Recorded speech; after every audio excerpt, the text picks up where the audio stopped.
Minimum Wage Sentai. By Stephen Bova. Chapter 3: The Return of the Zorgan. What the hell happened? Asked a general as he sat at a large war desk.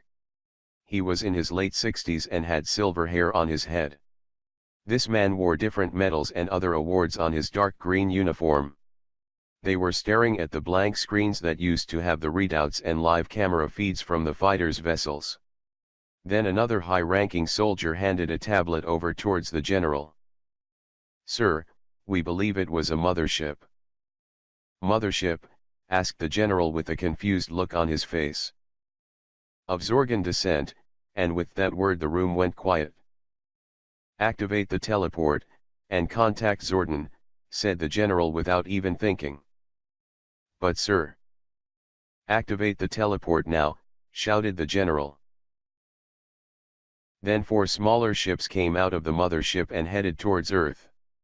One towards Washington, D.C., one towards New York City, one towards North Hollywood, California, and one, for some reason, went towards one of the beaches of San Francisco. As the ships arrived, they began to send out beams of energy and began to destroy buildings. Millions died within moments. Every building was destroyed, and where the land once was, now lied a large sinkhole. Madison Square Garden and the surrounding area, the White House and the surrounding area, a block of Hollywood Boulevard, and a local pier were all destroyed. The new team of fighters' bodies were now inside cryo chambers. Then, Jason, Kimberly, Walter, Zach, Trini, David, and Jacqueline all appeared inside of glass chambers in liquid. One of the tubes were empty, just a broken watch. "What the hell happened?" asked William as he walked into the break room at his work.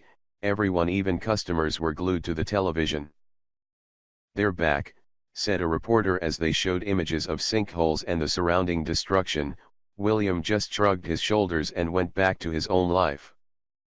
"I ain't wasting my break in here," said William as he walked over to the time clock which hung on the wall outside of the room. "I'm going to lunch," and with a swipe of his ID card he clocked out and walked away from the crowd of people that had formed around the TV. "Why would they attack a random pier?" asked Cage as he watched the television in his office at the local newspaper. "That's the beach," said Carol as she watched what had happened on her desk on her computer. "That's the beach where Billy," she continued as she remembered the horrible interview she had had with Hawkins. "I have to go," said Carol as she grabbed her coat and purse off her chair which sat behind her desk.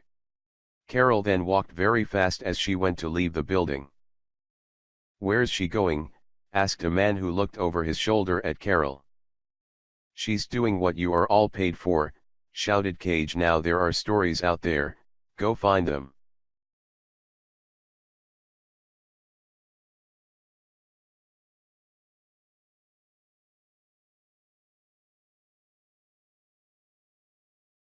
End of chapter 3.